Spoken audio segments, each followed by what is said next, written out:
Bab 401, Pertarungan Ruang Bos Bagian 2. Nama, bereinkarnasi dengan sistem terkuat penulis. Plus mematikan mengatur ulang. William mengganti subkelasnya menjadi Ice Wizard dan memberikan buff kepada semua anggota King's Legion-nya dengan Ice Armor. Meskipun mereka sudah cukup kuat untuk menahan perbedaan jumlah, dia tidak ingin mengambil risiko dan juga memperkuat pertahanan mereka.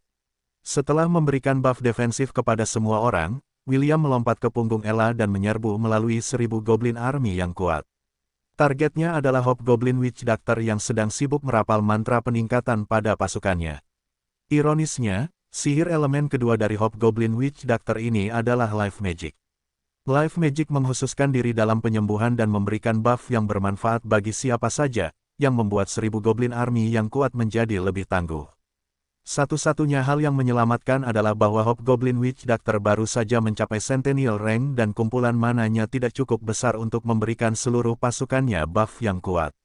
Namun, ia sangat cerdas dan memfokuskan buff-nya yang kuat pada elit-elit pasukannya, yaitu pemimpin Hobgoblin, Berserker, Goblin Saman, dan kepala suku Hobgoblin.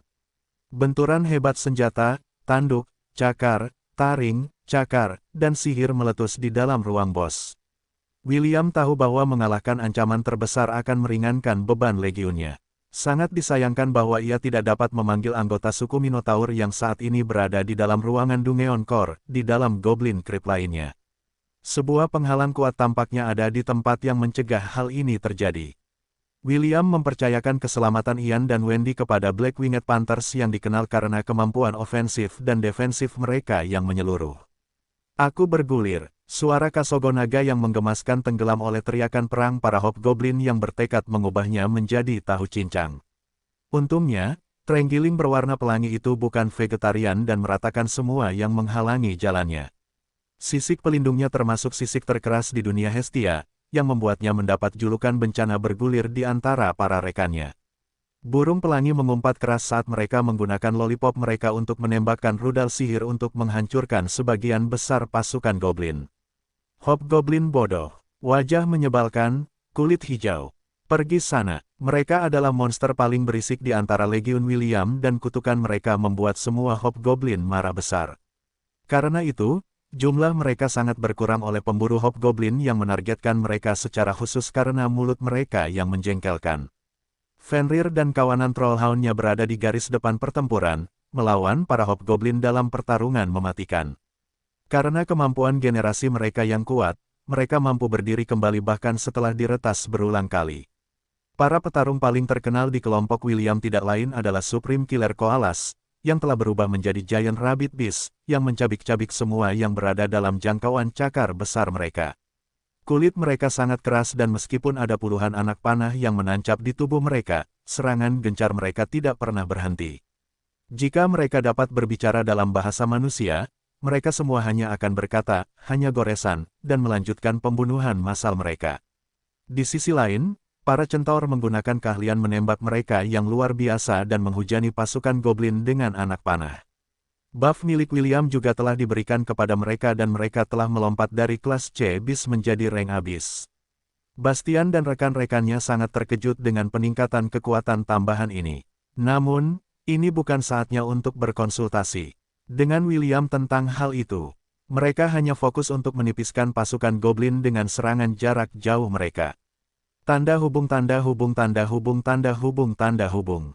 Sementara itu, jauh di dalam Magic Crystal Cavern, Thor dan Ragnar mulai bergerak. Energi magis berkumpul di dalam tubuh mereka seperti pusaran air saat tubuh mereka bersinar. Dia, yang sedang tidur di samping kedua saudaranya, tetap tertidur.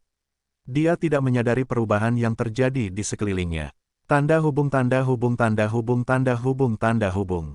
Ian dan Wendy bertarung satu sama lain sambil dijaga oleh 5 macan tutul bersayap hitam. Binatang-binatang ajaib ini adalah beberapa tambahan terbaru bagi kawanan William dan kekuatan mereka juga meningkat karena buff dari William. Macan tutul wanita, yang dipanggil Sola oleh William, adalah macan tutul terbesar di antara kelompok itu. Dia telah memilih untuk menerima undangan William untuk bergabung dengan legionnya daripada meninggalkan wilayah 1000 binatang.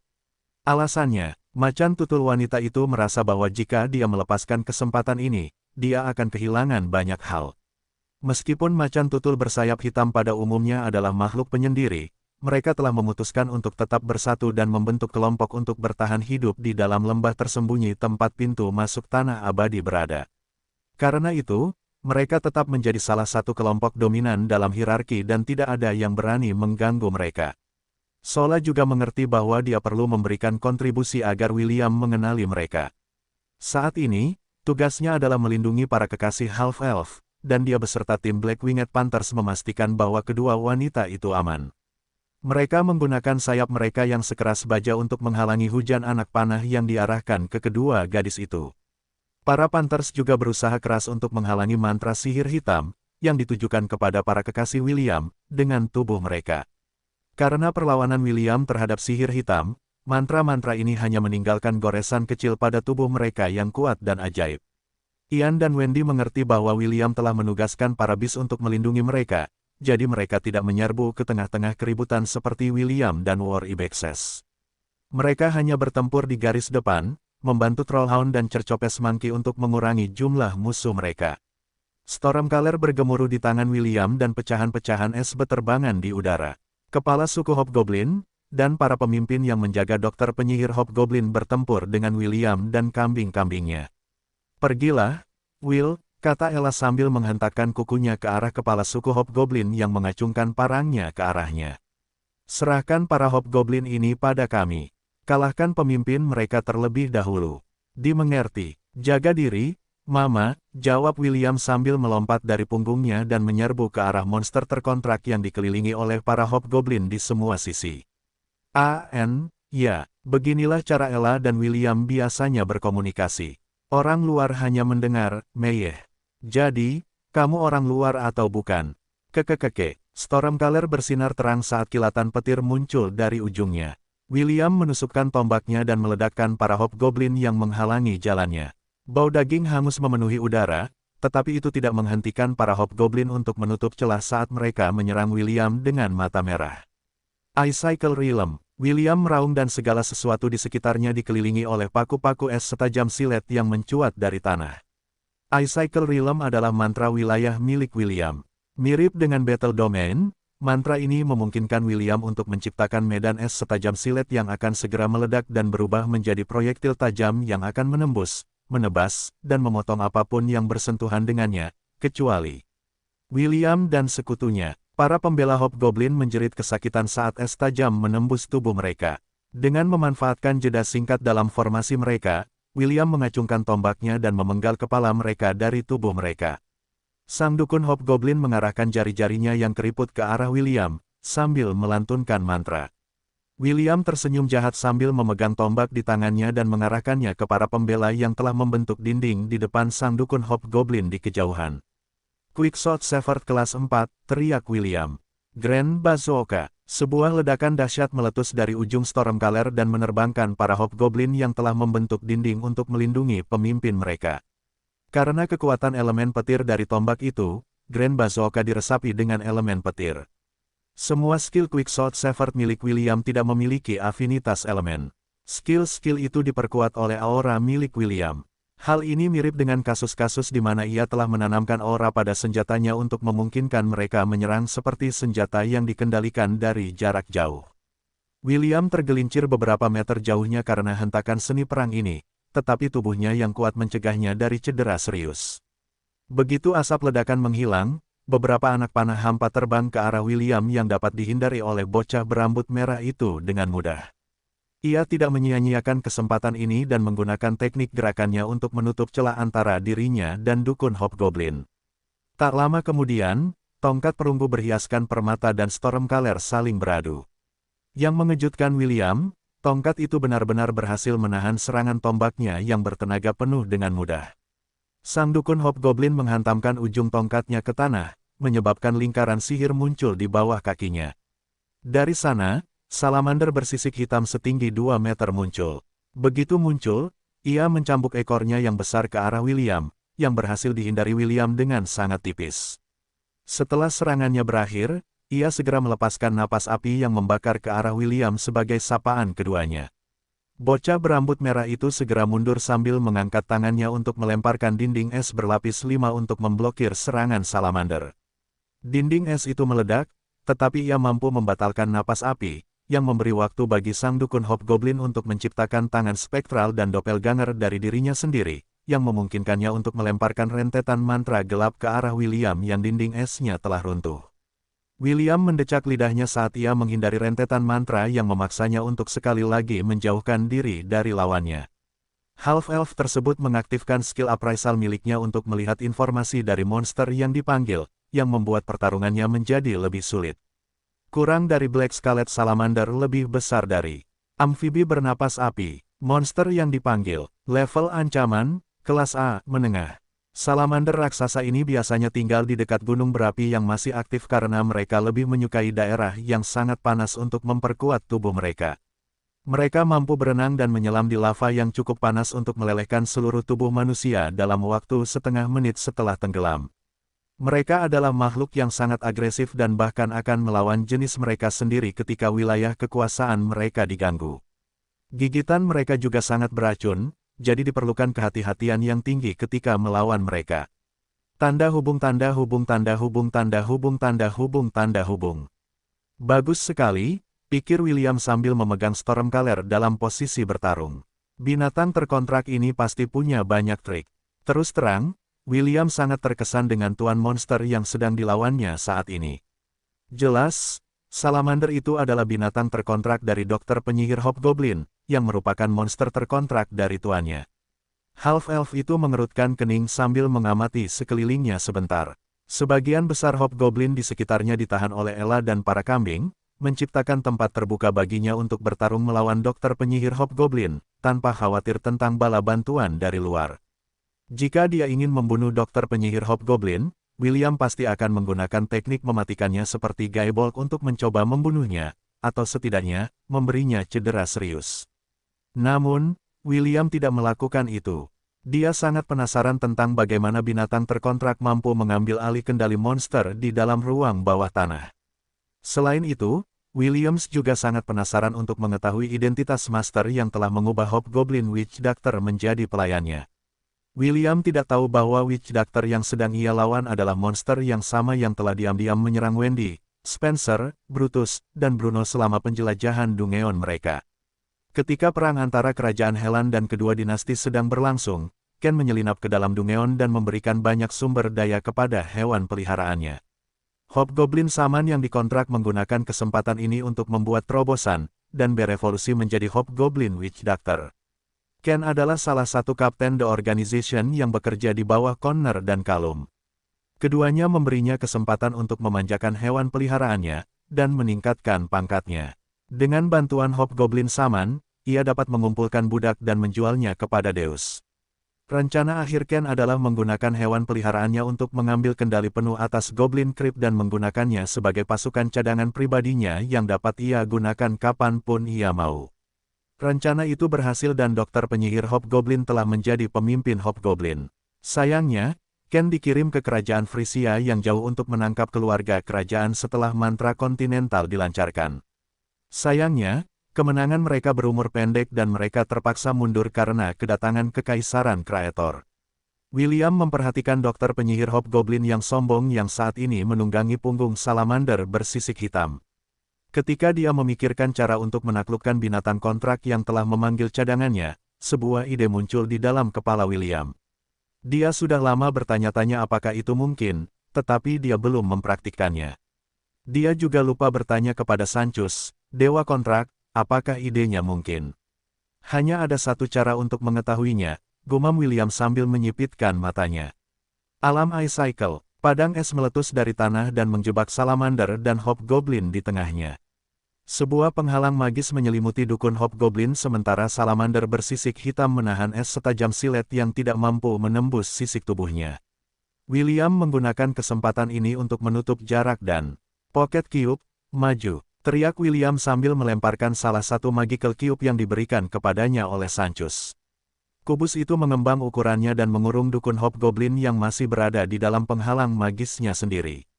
Kubus itu langsung menyusut ukurannya saat terbang kembali ke tangan William. William memegang kubus itu dengan kuat di tangannya saat dukun Hobgoblin mencoba melepaskan diri dari penjaranya.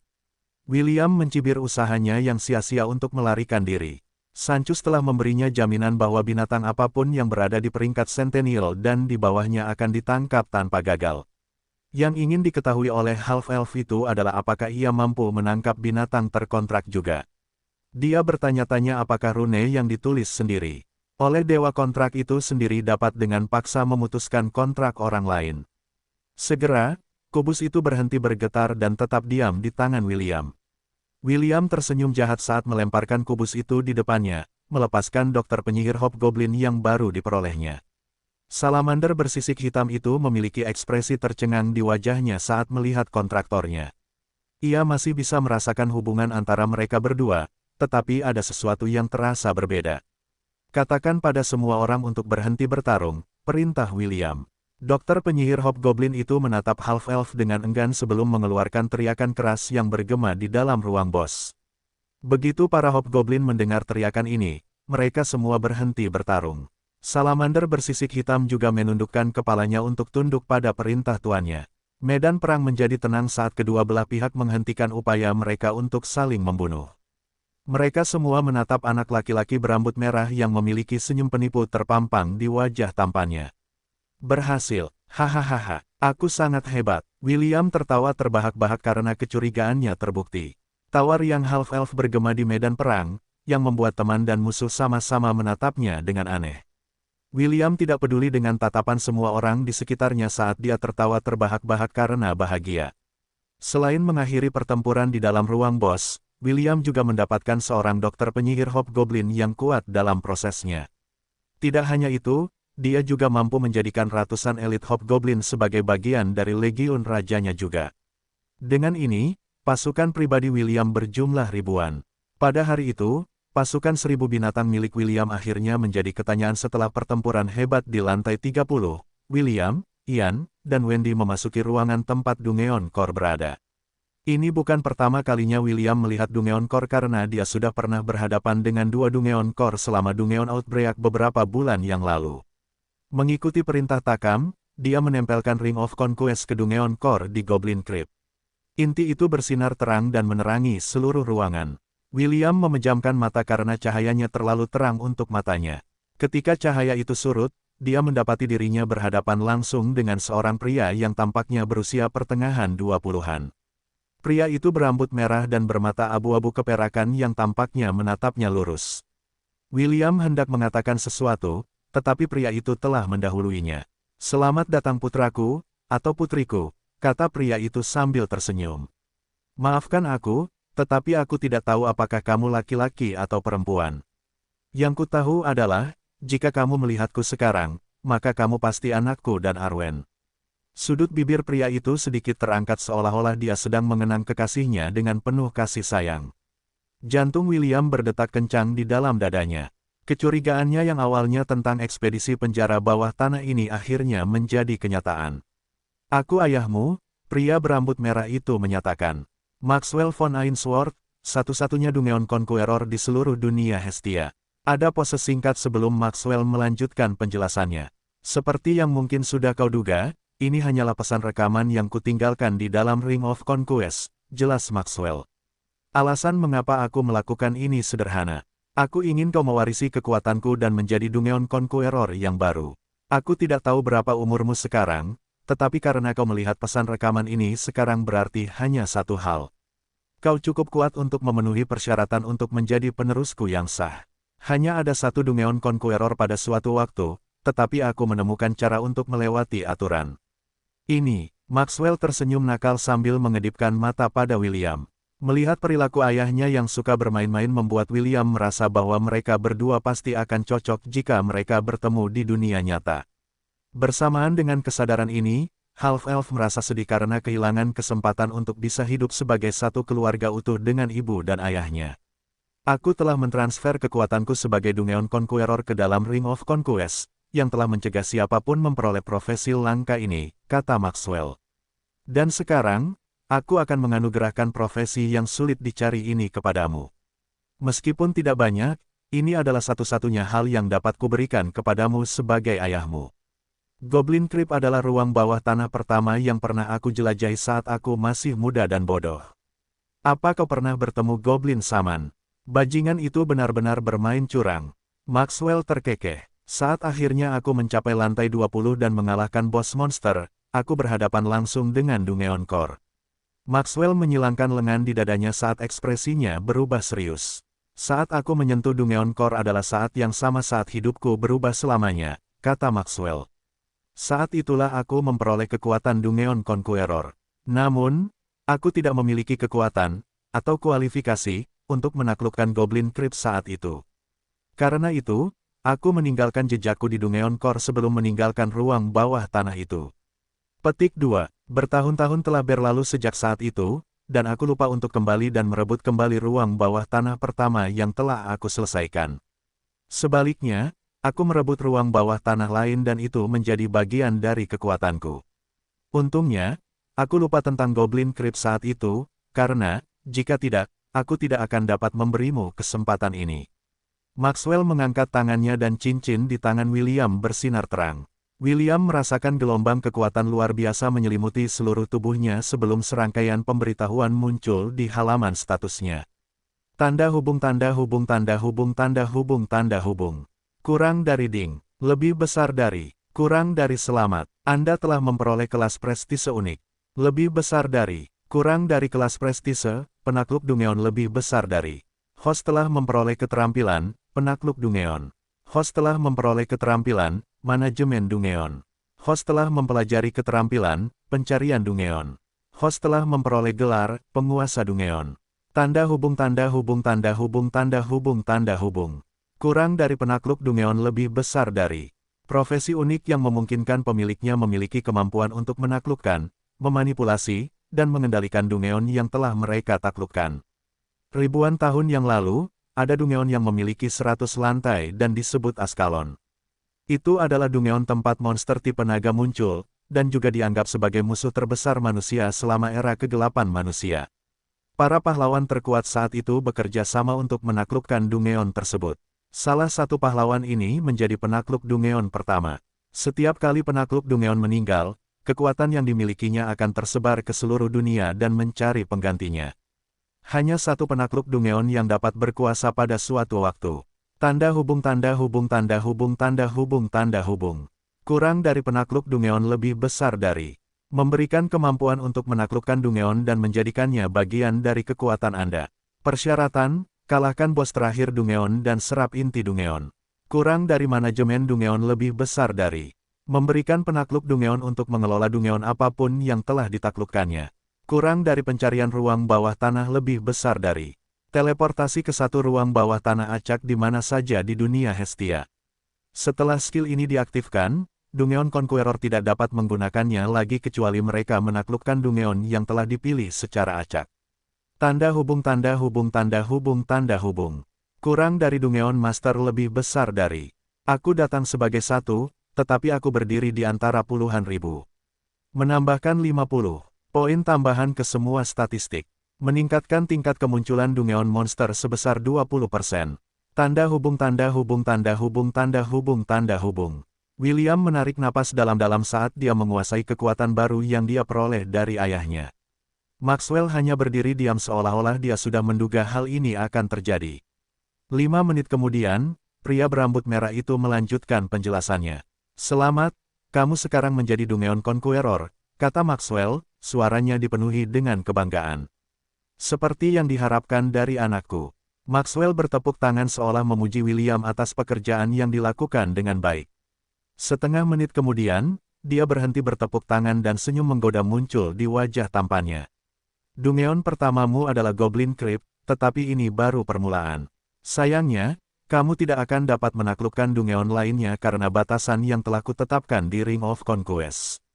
Untuk menembus batasan ini, kamu perlu pergi ke benua tengah. Begitu kamu sampai di sana, salah satu kenalanku akan datang mencarimu.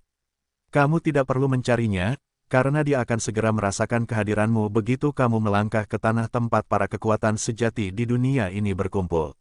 Dia mungkin tidak langsung muncul, karena dia bajingan yang keras kepala, tetapi yakinlah dia akan muncul ketika dia telah memastikan bahwa kamu telah memenuhi persyaratan berikutnya sebagai Dungeon Conqueror. Bayangan Maxwell mulai memudar dan William mengulurkan tangannya tanpa sadar untuk menyentuh ayahnya, yang baru pertama kali dia lihat dalam hidupnya. Anakku, aku tidak tahu tantangan seperti apa yang akan kamu hadapi di masa depan, atau musuh yang harus kamu hadapi, tetapi ketahuilah ini, kata Maxwell saat tangan William melewati tubuhnya. Seorang Dungeon Conqueror tidak pernah bertarung sendirian. Kita tidak pernah sendirian. Suara Maxwell yang kuat bergema saat proyeksinya memudar sepenuhnya. Namun, ada satu pesan terakhir yang sampai ke telinga William saat dunia putih bersih itu hancur berkeping-keping. Aku datang sebagai satu, tetapi aku berdiri di antara puluhan ribu. Arslan, apa yang harus kita lakukan sekarang? Seorang gadis cantik bertanya kepada remaja laki-laki yang sedang duduk di atas sebuah batu besar. Arslan mendesah sambil melihat peta di depannya. Di sekelilingnya ada lebih dari 200 pemuda dan pemudi yang sedang menunggunya untuk mengambil keputusan. Mereka dianggap sebagai kaum elit di antara generasi muda dinasti Zelan. Namun, melawan kekuatan para peri, tidak ada yang dapat mereka lakukan. Ibu kota dan 4 kota di sekitarnya telah jatuh ke tangan para peri, kata Arslan dengan nada serius. Menurut teman-teman kita yang tinggal di utara, para peri tampaknya sedang membangun gerbang teleportasi. Wajah semua orang di sekitarnya langsung berubah muram. Mereka adalah para jenius, jadi mereka sepenuhnya mengerti apa arti membangun gerbang teleportasi. Mereka berencana untuk membawa lebih banyak bala bantuan. Gadis cantik itu terkesiap. Apa yang harus kita lakukan sekarang? Ini adalah pertanyaan semua orang yang telah mengikuti Arslan, yang dipuji sebagai anak ajaib terbaik dari dinasti Zelan. Anak ajaib ini mengumpulkan semua kenalannya dan melarikan diri dari ibu kota yang kini dikuasai oleh para peri. Awalnya, mereka berpikir untuk membantu teman-teman mereka yang lain yang telah ditawan oleh para penyerbu. Namun, setelah beberapa pertempuran kecil, jumlah mereka menyusut karena kekuatan peri yang lebih unggul dalam pertempuran. Setelah serangkaian kekalahan, mereka melarikan diri ke tepi kerajaan mereka, dan bersembunyi di hutan dekat perbatasan Helan, tempat benteng yang dipertahankan James berada. Arslan menggaruk rambutnya yang berwarna coklat tua, sambil melihat peta di depannya. Mereka telah mundur cukup jauh, dengan harapan dapat mengatur pasukan bergerak yang dapat melakukan perang gerilya dengan para peri. Namun, setelah beberapa pertempuran kecil pertama mereka akhirnya menyadari bahwa para peri lebih unggul dari mereka dalam hal kekuatan fisik dan sihir. Para peri juga ahli dalam peperangan di hutan, yang membuat keadaan menjadi sangat sulit bagi Arslan dan tim pejuang kemerdekaannya. Paul, kamu mengatakan bahwa putra mahkota berangkat ke kerajaan Helan, kan? Arslan bertanya, kemana dia akan pergi di kerajaan Helan? Paul, salah satu bawahan setia sang pangeran, berdiri untuk menjawab pertanyaan Arslan. Saat itu, aku bersama para pengawal kerajaan yang memberi waktu bagi putra mahkota untuk melarikan diri, jawab Paul. Yang Mulia berkata, jika aku berhasil lolos dari para pengejar peri, aku akan menuju kota Lon yang terletak di kerajaan Helan. Apakah kau tahu lokasi tepatnya? Menurut putra mahkota, kota itu berada di pinggiran bagian barat kerajaan Helan. Arslan mengusap dagunya sambil memikirkan tindakan selanjutnya. Ini adalah pertama kalinya dia mengetahui tentang kota Lon dan bertanya-tanya mengapa pangeran pergi ke tempat itu. Pasti ada alasan mengapa dia memutuskan untuk pergi ke sana, pikir Arslan. Kurasa kita harus bertemu dengan Yang Mulia terlebih dahulu dan memikirkan cara untuk kembali. Arslan menggulung peta dan mengembalikannya ke cincin penyimpanannya. Dia kemudian mengamati wajah para penyintas yang telah melawan para peri bersamanya. Aku yakin kalian semua telah menyadarinya sekarang, tetapi kita tidak memiliki peluang melawan para peri ajaib, kata Arslan. Aku benci mengakuinya, tetapi mereka lebih kuat dari kita. Para remaja di sekitarnya dengan enggan menganggukkan kepala mereka sebagai tanda setuju. Ini adalah kebenaran, dan tidak ada gunanya mencoba menyangkalnya. Putra mahkota kita telah melarikan diri ke kota bernama Lon, Arslan melanjutkan penjelasannya. Akan lebih baik jika kita bertemu dengannya lagi dan merencanakan tindakan selanjutnya. Apakah ada di antara kalian yang keberatan? Arslan menunggu seseorang untuk menolak, tetapi semenit berlalu dan tidak ada yang mengatakan apapun. Setelah keheningan singkat ini, dia menganggukkan kepalanya dan memberikan perintahnya. Paul, pergilah ke Arslan segera menghindar ke samping saat sebuah anak panah menembus tempat dia duduk beberapa saat yang lalu. Semuanya, ikuti Paul dan mundur. Perintah Arslan. Paul, aku akan menyerahkan mereka di tanganmu. Temukan Yang Mulia, bagaimana denganmu? Tanya Paul sambil memanggil pedang pendek dan perisainya untuk berdiri di samping Arslan. Beberapa suara siulan bergema di dalam hutan saat badai anak panah menghujani Arslan dan para penyintas lainnya. Aku akan menahan mereka, kata Arslan sambil menciptakan kubah bumi untuk memblokir anak panah yang diarahkan ke mereka. Pergilah sekarang, aku akan mengulur waktu sebanyak yang aku bisa. Paul menggertakkan giginya saat dia berlari, memimpin para penyintas lainnya bersamanya. Anak-anak yang lain menoleh ke belakang ke arah pemimpin mereka yang telah menciptakan tembok besar bumi untuk menunda laju para peri. Suara ledakan bergema di hutan saat Arslan bertarung mati-matian melawan peleton peri yang dikirim untuk mencari keberadaan mereka. Para peri telah memainkan permainan kecil di antara mereka sendiri dan bertaruh pada tim mana yang akan mampu menangkap Arslan dan bawahannya. Karena kekuatan dan kemampuan mereka yang unggul, mereka bahkan tidak repot-repot memanggil rekan-rekan mereka untuk membantu mereka menangkap para pejuang kemerdekaan. Arslan berada di puncak peringkat platinum, dan sebanding dengan seorang peri ajaib. Namun, ini bukan pertarungan 1 lawan 1. Dia bertarung melawan 30 peri ajaib. Kata bertarung itu berlebihan, apa yang dilakukannya hanyalah mengulur waktu bagi rekan-rekannya untuk melarikan diri sementara ia membuat tembok berduri dari tanah untuk mencegah para peri menyeberang. Suara ledakan bergema di sisi lain tembok tanah. Di sisi lain, Arslan, yang tangannya menempel di tanah, berkeringat deras. Ia menyalurkan seluruh kekuatannya untuk menjaga tembok agar tidak runtuh akibat pemboman para peri. 10 menit kemudian, pemboman berhenti dan tembok tanah runtuh. Arslan terengah-engah sambil memegang 2 pedang pendek di tangannya saat ia menghadapi para peri yang penuh kebencian yang telah menjadikan teman-temannya tawanan. Sepertinya kita beruntung, Kapten. Seorang peri tampan bersiul saat ia melihat Arslan. Kita menangkap ikan besar. Seorang gadis peri yang tampak lembut tersenyum saat ia menilai satu-satunya remaja manusia yang berdiri di hadapan mereka. Yah, kurasa penampilannya di atas rata-rata dalam hal standar manusia. Namun, itu masih belum cukup baik, kata gadis peri saat riak-riak sihir angin terbentuk di sekitar tangannya. Tangkap dia hidup-hidup. Komandan Elandor telah memberi kita perintah tegas untuk membawanya kembali ke ibu kota. Kalian boleh mematahkan lengan dan kakinya, tetapi tidak seorang pun dari kalian boleh membunuhnya. Ya, para pejuang elf menyeringai saat mereka menyerang Arslan yang telah mengambil posisi bertarung. Bagi mereka, permainan kucing-kucingan ini adalah cara yang sangat menghibur untuk menghabiskan waktu mereka di tanah manusia. Mereka menjadi bosan karena mereka yang mencoba melawan mereka telah gagal total. Hanya Arslan dan kelompok pejuang kebebasannya yang mampu bertahan dari upaya berulang kali untuk menangkap mereka semua dalam jaring tarik. Arslan berdiri teguh, dia tahu bahwa itu hanya masalah waktu sebelum dia ditangkap. Meski begitu, dia adalah tipe yang tidak akan menyerah tanpa perlawanan. Ketika elf pertama datang dalam jangkauan serangannya, dia melepaskan perangkap tanah yang telah dia persiapkan sebelumnya. Ketika dia mendirikan tembok, dia juga telah menyiapkan kejutan yang tidak menyenangkan bagi anak-anak bertelinga panjang yang sombong yang memandang rendah ras manusia. Sebuah ledakan diikuti oleh teriakan kesakitan bergema di hutan saat kemampuan khusus Arslan, bom tanah, meledak pada elf yang tidak curiga yang telah menginjaknya tanpa sadar. Ledakan itu menghancurkan seluruh kaki elf itu dan menodai tanah dengan warna merah. Korban Arslan menjerit kesakitan dan berguling-guling di tanah, membuat elf lainnya menjauh darinya. Arslan menghentakkan kakinya dan Earth Spike menembus dada elf yang berteriak itu, yang mengakhiri hidupnya. Kalian para elf selalu berbicara tentang betapa superiornya kalian terhadap manusia, Arslan mendengus. Pada akhirnya, warna darah kalian sama dengan warna darahku. Arslan kemudian membuat gerakan mengejek menggunakan pedang pendek di tangan kanannya. Siapapun yang ingin mati selanjutnya, silakan, melangkah maju. Keajaiban sejati dari dinasti Zelan mengangkat kepalanya dengan arogan. Kekuatan terkumpul di tangan dan kakinya saat ia bersiap untuk melawan para peri dengan segala yang dimilikinya. Meskipun ia kalah jumlah, para peri telah melakukan kesalahan dengan menyerang perkemahan mereka.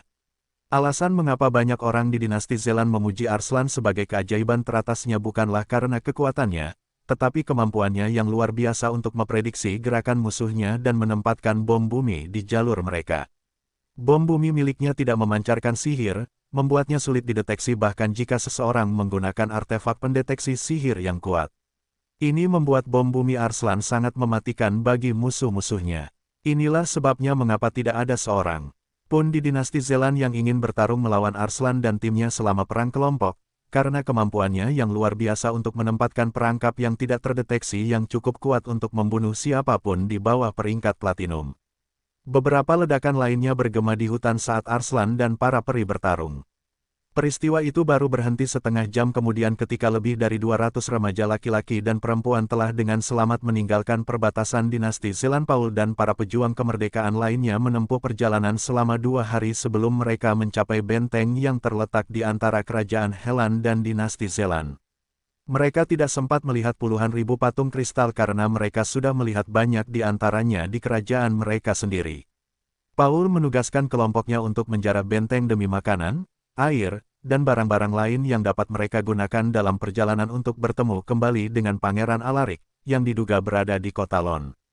Untungnya, masih banyak kuda di kandang, yang mereka gunakan untuk bepergian ke arah barat. Mereka semua menunggangi tunggangan mereka dengan berat hati karena tahu bahwa Arslan telah terbunuh atau ditangkap oleh para pengejar elf mereka. Beberapa hari yang lalu, ketika seorang pengintai elf menemukan markas mereka, ratusan elf berkumpul untuk menangkap mereka. Jika bukan karena kemampuan khusus Paul, Eye of the Scout, secara tidak sengaja melihat ratusan elf, yang diam-diam menuju ke arah mereka, mereka semua pasti sudah ditangkap sekarang. Itulah sebabnya Arslan memutuskan untuk membuat aturan tak tertulis bahwa saat pertama kali melihat satu elf, mereka semua akan segera mundur. Mereka tidak tahu bahwa para elf telah memutuskan untuk menganggap penangkapan mereka sebagai permainan dan memutuskan untuk menyebar dan mencari mereka dalam satu peleton. Kalau saja mereka tahu tentang perubahan mendadak dalam strategi pengejar mereka, mereka mungkin akan tetap tinggal untuk membantu Arslan menghadapi para elf yang telah menemukan perkemahan terakhir mereka. Tanda hubung tanda hubung tanda hubung tanda hubung tanda hubung. Manusia sampah, teriak gadis elf cantik itu sambil menendang Arslan yang dirantai ke tanah.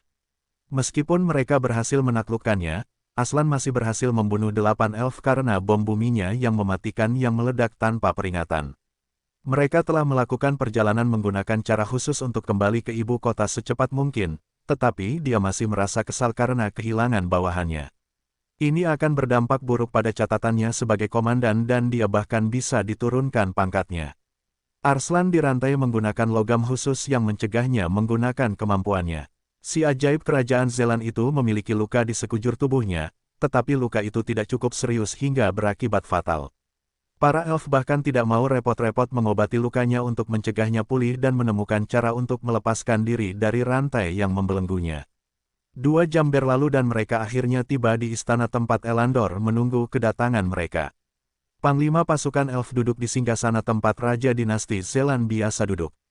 Elandor menatap remaja manusia yang terluka itu dengan penuh minat, sementara para elf lainnya menatap Arslan dengan penuh kebencian. Sendirian saja, tetapi masih berhasil membunuh 8 pemburu elf, lumayan, kata Elandor memuji. Sayang sekali kau terlahir sebagai manusia. Jika kau seorang elf, kau pasti akan menjadi salah satu elit teratas yang melayani di bawahku. Arslan tidak mengatakan apapun saat ia dipaksa berlutut di tanah. Ia tidak bereaksi terhadap ejekan dan ejekan para elf yang juga hadir di ruang singgasana. Elandor menganggukkan kepalanya sebagai tanda penghargaan dan memberi isyarat kepada salah satu pelayannya. Pelayan itu dengan hormat membungkuk kepada Elandor dan memberinya sebuah kotak kayu. Elandor mengangguk singkat kepada pelayan itu sebelum berjalan menuju Arslan dengan kotak di tangannya. Para pengawal elf yang telah memaksa Arslan untuk berlutut memegang lengannya dengan erat saat Elandor mengeluarkan isi kotak itu dan menunjukkannya kepada si ajaib dari kerajaan Zelan. Apakah kau mengenal ini? Tanya Elandor dengan nada menggoda. Ia melambaikan kerah hitam yang bertuliskan rune elf. Saat Arslan melihat kalung budak di tangan Elandor, dia tahu apa yang akan terjadi selanjutnya. Karena itu, dia mengumpulkan seluruh kekuatannya dan mencoba membenturkan kepalanya ke lantai untuk bunuh diri. Sayangnya, Elandor sudah melihat ini dan menendang rahang manusia itu dengan cepat yang membuat dunia Arslan berputar di sekelilingnya. Dua penjaga lagi datang untuk mengamankannya di tempat saat Elandor memasang kalung budak di leher remaja itu.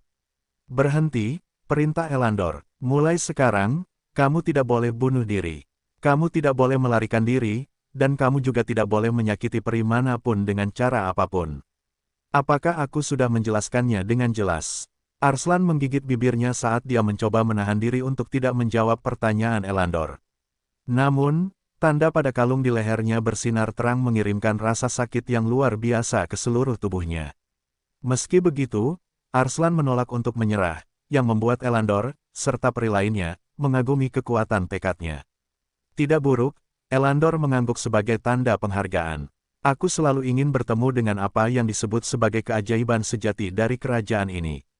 Kupikir semua pujian yang mereka berikan kepadamu hanyalah berlebihan. Kurasa, ada beberapa kebenaran dalam kata-kata mereka juga. Darah menetes dari bibir Arslan saat dia menutup mulutnya. Dia menahan rasa sakit luar biasa yang membuatnya ingin mati, tetapi dia lebih baik mati daripada tunduk pada para peri yang telah memperlakukan orang-orang Zealand seperti rumput yang bisa mereka singkirkan kapanpun mereka merasa bosan. Meskipun Putri Peri telah mengatakan bahwa tindakan seperti itu tidak pantas dilakukan oleh ras unggul seperti peri, banyak elit peri masih menyiksa dan memukuli para penyintas kerajaan di balik pintu tertutup. Ini adalah cara mereka untuk membuat manusia mengerti bahwa mereka hanyalah kain perca yang bisa disimpan atau dibuang oleh para peri di waktu luang mereka. Jumlah penyiksaan dan pemukulan yang berlebihan ini telah membuat para penyintas kehilangan harapan. Pada akhirnya, sebagian besar penyintas memilih untuk bertindak sebagai budak bagi para peri daripada memilih untuk dipukuli sampai mati. Apa yang terjadi pada mereka yang menolak untuk mengakui aturan peri? Mereka yang menolak telah dibunuh dalam eksekusi publik, atau dikirim ke penjara untuk menerima penghinaan dan penyiksaan. Tentu saja, eksekusi publik ini diadakan ketika Putri Peri sedang jauh dari ibu kota untuk memeriksa kota-kota manusia lainnya yang telah jatuh di bawah kekuasaan mereka. Eksekusi publik ini disaksikan oleh semua penyintas di ibu kota karena mereka yang menolak untuk berpartisipasi akan mengalami nasib yang sama. Setelah melihat beberapa eksekusi, keinginan untuk memberontak terhadap penjajah mereka telah lama menghilang pada para remaja yang telah memilih untuk menjadi budak atas kemauan mereka sendiri. Para peri tidak memiliki persediaan kerah budak yang tak terbatas. Elandor memilih untuk hanya menggunakannya pada orang-orang istimewa, seperti Arslan yang telah jatuh ke tangannya. Dia tidak perlu menyia-nyiakan kalung budaknya yang jumlahnya terbatas pada anak-anak dan remaja yang telah memilih untuk tunduk pada kekuasaan mereka karena putus asa. Ini adalah taktik yang digunakan para peri untuk membuat anak-anak manusia tunduk kepada mereka. Elandor melirik Arslan yang masih menolak untuk tunduk kepadanya bahkan dengan kekuatan kalung budak. Dia hendak memberi perintah kepada manusia ajaib ketika pintu ruang singgasana terbuka. Putri Peri, Éowyn, masuk dan melihat ke arah prodigi yang terluka dan berlutut di lantai. Éowyn tahu bahwa dia hanya seorang pengawas dan tidak berhak menghalangi jalan Elandor. Itulah sebabnya dia hanya menatap Arslan dengan ekspresi sedih dan tidak mengatakan apapun lagi. Selamat datang kembali, Yang Mulia, Elandor menyapa Éowyn sambil tersenyum. Seharusnya kau memberitahuku bahwa kau akan kembali. Aku akan mengantarmu kembali ke istana secara pribadi. Terima kasih, Komandan Elandor.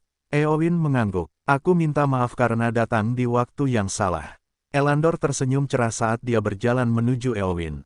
Putri, kau bisa datang dan menemuiku kapan saja. Aku hanya memperbudak manusia ini karena dia melakukan kejahatan yang dapat dihukum mati.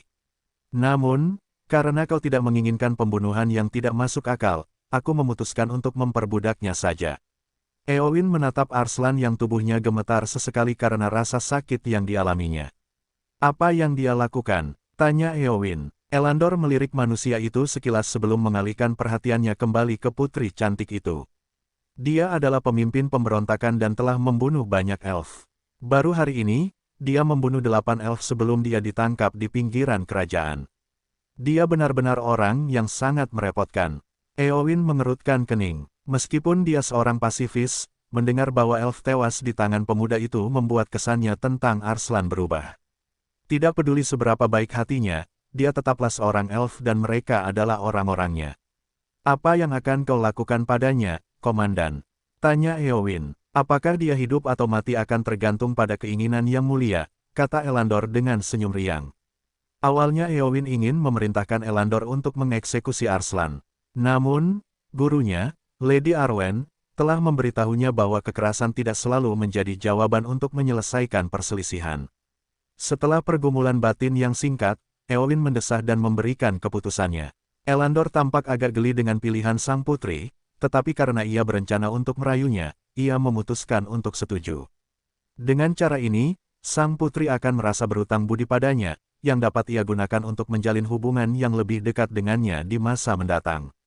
Selamat, kata Elandor sambil menggunakan kakinya untuk mengangkat kepala Arslan. Putri kami telah memilihmu untuk menjadi pelayannya. Pastikan untuk melayaninya dengan baik. Aku sudah menyebutkan ini sebelumnya, tetapi aku akan mengulanginya lagi. Kau tidak boleh menyakitinya dengan cara apapun. Selain itu, kau akan mempertaruhkan nyawamu untuk melindunginya saat ia dalam bahaya. Ini adalah perintah mutlak. Kalung di leher Arslan bersinar lebih terang. Tak lama kemudian, Arslan jatuh ke tanah, tak sadarkan diri. Ia telah mencapai batas kemampuannya dalam melawan kekuatan kalung budak itu. Elandor memberi isyarat kepada salah satu penyembuh elf untuk merawat luka remaja itu sebelum ia mengundang sang putri untuk makan siang bersamanya. Eowyn menerima usulan Elandor. Dia tahu bahwa komandan telah menyelamatkan budak manusia itu karena dia, dan karena itu, dia merasa berkewajiban untuk membalas budi. Elandor tersenyum cerah saat dia memegang tangan putri peri. Jika memberinya budak manusia akan membuatnya bahagia maka dia tidak keberatan mengirim lebih banyak budak untuk mendapatkan kebaikannya. Lagi pula, dia tidak puas hanya menjadi komandan ras peri. Tidak, ambisi Elandor lebih besar. Yang dia inginkan adalah menjadi raja peri di masa depan. Dengan begitu, dia tidak hanya akan menguasai benua bulan perak, tetapi juga semua tanah yang telah mereka taklukkan di dalam Goblin Crypt di kota Hartlepool. William berdiri diam dengan mata terpejam. Kata-kata yang diucapkan ayahnya masih bergema di lubuk hatinya. Aku datang sebagai satu, tetapi aku berdiri di antara puluhan ribu. Anak laki-laki berambut merah itu menekan tangannya di atas jantungnya yang berdetak kencang saat sebuah gambar muncul di dalam kepalanya. Seorang pria berdiri dengan bangga di punggung naga tipe Chimaera dengan tanduk hitam dan sayap yang terbentang lebar. Dia menyilangkan lengan di dadanya saat dia menatap tanpa rasa takut ke arah pasukan besar milik ras iblis di depannya. Tiba-tiba, beberapa portal muncul di belakangnya. Raungan dan jeritan yang menggema menembus udara saat naga, binatang kuno, dan behemoth lainnya turun ke medan perang dengan marah. Lebih banyak portal muncul di sekitar Maxwell saat seringai tak kenal takut muncul di wajah tampannya. Ribuan, puluhan ribu, ratusan ribu, jutaan, langit menjadi gelap saat pasukan monster bawah tanah Maxwell keluar dari portal besar secara massal. Seolah-olah dia memanggil semua monster di dunia untuk bertarung untuknya. Pasukan iblis menghentikan laju mereka sejenak saat monster Dungeon yang tak terhitung jumlahnya meraung secara bersamaan. Pada saat itulah William mengerti mengapa hanya ada satu penakluk Dungeon yang ada pada satu waktu. Tidak ada pasukan, kerajaan, atau kekaisaran, yang akan mampu menahan serangan sebesar ini puluhan myriad beast, ratusan millennial beast, ribuan centennial beast, dan monster kuat lainnya yang kelas B dan di atasnya. Adegan itu membuat darah William mendidih karena betapa hebatnya itu. Terus terang, kata mengagumkan adalah pernyataan yang meremehkan. Kata-kata tidak dapat menggambarkan perasaan yang muncul di dalam hatinya. Maxwell menoleh untuk melihat William. Ada senyum main-main di wajah ayahnya saat dia mengangguk singkat. Segera, raungan yang mengguncang bumi bergema di medan perang saat pasukan monster yang besar menyerang pasukan iblis. William menyaksikan saat naga mengamuk di langit. Dia menyaksikan saat Hydra berkepala 8 menembakkan napas naga dari berbagai elemen dari semua kepala mereka. Dia menyaksikan saat raksasa mengacungkan senjata mereka ke kiri dan kanan, membuat iblis beterbangan ke segala arah. Dia menyaksikan hingga iblis membunyikan trompet untuk memberi tanda mundur. Monster tidak goyah dan mengejar tanpa henti saat musuh mereka mundur seperti air pasang. William menghela napas panjang dan dalam sebelum membuka matanya. Ayahnya telah menunjukkan kepadanya kemungkinan yang menunggunya di akhir perjalanannya. Half-elf itu mengepalkan tinjunya saat dia bersumpah pada dirinya sendiri. Suatu hari nanti, aku akan datang dan menemuimu, ayah, kata William dalam hatinya. Sampai saat itu tiba, jagalah ibu untukku. Pada saat itulah ia menyadari bahwa ada tangan yang lembut memegang lengannya dan sepasang mata yang cemas menatap lurus ke matanya sendiri. Apa yang terjadi? Tanya Wendy. Inti penjara bawah tanah itu menghilang setelah kau menempelkan cincin itu padanya. Setelah itu, kau berdiri dalam keadaan linglung dan tidak peduli seberapa keras kami mencoba membangunkanmu, kau tidak akan bergerak. William menepuk kepala Wendy untuk meyakinkannya bahwa ia baik-baik saja. Ayo kembali, misi kita telah tercapai. Wendy menganggukkan kepalanya dan memegang tangan William. Ian memberi mereka berdua sedikit ruang sambil mengikuti di belakang mereka. Ini adalah caranya untuk memberi kompensasi kepada Wendy atas waktu yang telah ia habiskan bersama William di dalam dunia spiritualnya. William dan Ian tidak perlu mengatakan apapun satu sama lain. Kedua hati mereka terhubung, jadi bocah berambut merah itu mengerti apa yang Ian coba katakan kepadanya. Terima kasih, kata William melalui telepati. Ian tersenyum sambil berjalan di belakang William. Kau tidak akan bisa tidur malam ini. Apakah itu ancaman? Apakah itu terdengar seperti ancaman? Keduanya bertengkar melalui telepati saat mereka keluar dari Goblin Crypt. Sekarang Dungeon Core telah bergabung dengan Goblin Crypt di dalam Ring of Conquest. Dungeon di Hartlepool perlahan akan menghilang seiring berjalannya waktu. Meskipun William merasa kasihan karena penduduk kota akan kehilangan sumber pendapatan, dia tidak punya waktu luang untuk menunggu kutukan itu dibatalkan sebelum dia menambah pasukan pribadinya. William, Wendy, dan Ian kembali ke Kadipaten Armstrong untuk melaporkan kepada Spencer bahwa mereka akan kembali ke wilayah utara. Spencer melakukan satu upaya terakhir yang sia-sia untuk meyakinkan saudara perempuannya agar tetap tinggal, tetapi Wendy bersikeras untuk tetap bersama pacarnya seperti Lem. Tentu saja, William menyambut baik kehadiran Wendy, yang membuat Spencer pusing. Pada akhirnya, Spencer akhirnya setuju dan bahkan memberi mereka salah satu kereta terbang milik kadipaten mereka. Alih-alih seekor Griffon, yang menarik kereta terbang mereka adalah Lamasu. Saat binatang ajaib itu terbang ke arah utara, Wendy dan Ian berbaring di samping William di tempat tidur yang nyaman di dalam kereta terbang itu. William memeluk mereka berdua saat dia berdiskusi dengan sistem tentang tindakan apa yang harus mereka lakukan selanjutnya. Menurut kelas pekerjaan penakluk Dungeon, William tidak akan dapat menaklukkan Dungeon semudah dia menaklukkan Goblin Crypt. Namun, batasan itu tidak mencegahnya untuk menambahkan Dungeon lain ke cincin penaklukannya. Syarat kedua Takam adalah agar William membesarkan 4 binatang peringkat Centennial. William memahami pentingnya hal ini karena saat ini, dia tidak memiliki sekutu kuat yang memiliki pangkat Centennial dan di atasnya. Takam juga menambahkan bahwa meskipun William juga harus meningkatkan peringkat ras Minotaur untuk memperkuat pasukannya, 4 binatang peringkat Centennial tidak boleh dihitung di pihak mereka. Ercitu sudah menjadi binatang milenium, dan Lamasus semuanya adalah binatang kelas A. Kondisi Takam menyatakan bahwa dia tidak peduli di mana William memperoleh keempat binatang Centennial ini, tetapi binatang apapun dari ras Minotaur tidak akan dihitung di antara keempatnya. Meskipun William merasa kondisi kedua ini tidak biasa, dia tidak keberatan melakukannya karena dia ingin membentuk pasukan yang kuat untuk melawan musuh yang akan dia hadapi. William memeriksa halaman statusnya dan menemukan slot kosong tepat di sebelah Goblin Crypt-nya. Dungeon pertama yang dia kunjungi sekarang telah berubah menjadi hijau, yang berarti itu adalah Dungeon sekutu.